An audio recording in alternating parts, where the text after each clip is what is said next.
এই যে বন্ধুরা দেখতে পাচ্ছ রসুন তেল, রসুনের মধ্যে কালো জিরা, মেথি ওগুলো দিয়ে একটা তেল বানিয়েছি। তেল বানিয়ে মাকে মেসেজ করে দিচ্ছি। এমনি তো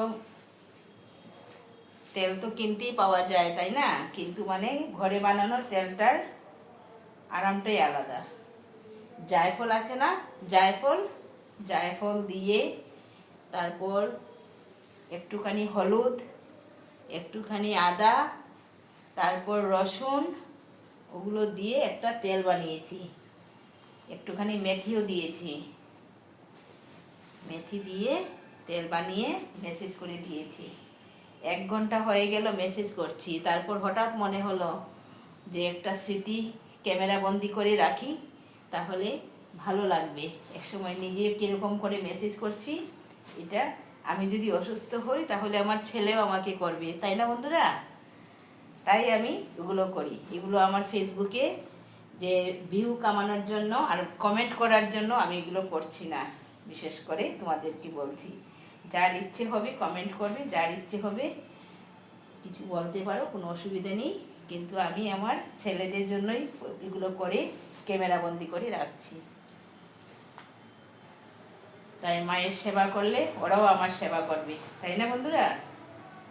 যে যা করে সব নিজের জন্যই করে, এটাই ভগবানের কাছে বলছি। এমনিতে এই যে আমার হাজব্যান্ড এনে দিয়েছে ডক্টর অর্থ। তারপরে এই যে এখানে আরেকটা আছে ওই পতঞ্জলির, ওই যে আরেকটা ইয়ে কি বলে পিরা ইয়ে মানে ব্যথা ট্যাথার জন্য। কিন্তু ওইগুলো আমি রাত্রি সন্ধ্যার পরে দিই। আর এখন দিচ্ছি আমি এই যেটা নিজে বানিয়েছি ওইটা, ঠিক আছে?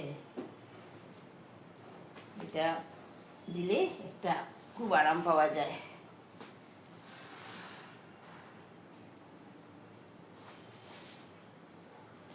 এগুলো করতে গেলে না অনেক জোরের দরকার। সকাল থেকে কিছু খাইনি বন্ধুরা, এটাই হয়েছে আমার প্রবলেম। সকালে থাইরয়েডের ওষুধ খেয়ে তারপর মায়ের কাছে চলে আসি। কারণ একজন লোক যদি ঘরে থাকে তাহলে তো কাপ চা দিতে পারবে, বলবে যে আমার হাজব্যান্ড বলছিল খেতে, কিন্তু আমি খাইনি। মনে হয় কি জানো, কাজ করে নিলেই তো শেষ হয়ে গেল, 1 কাপ চা খেলেই তো সময় চলে যাবে, এই ভেবে চাটা পর্যন্ত খাওয়া হয় না। কি করে মানে শেষ করব, এগুলো ভাবতে ভাবতেই আমার দিন চলে যায়।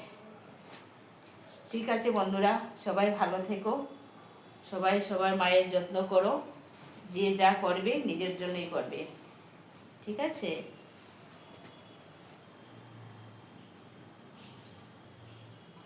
ওকে, বাই বাই। সব তো আর দেখানো যায় না, সব জায়গায় তেল দিতে হয়, সব তো আর দেখানো যায় না। তাই আমি এইটুকুনি জায়গায় দেখাচ্ছি তোমাদের সঙ্গে। আমার ছেলেরাও দেখবে, দেখলে বুঝতে পারবে। ওকে, বাই।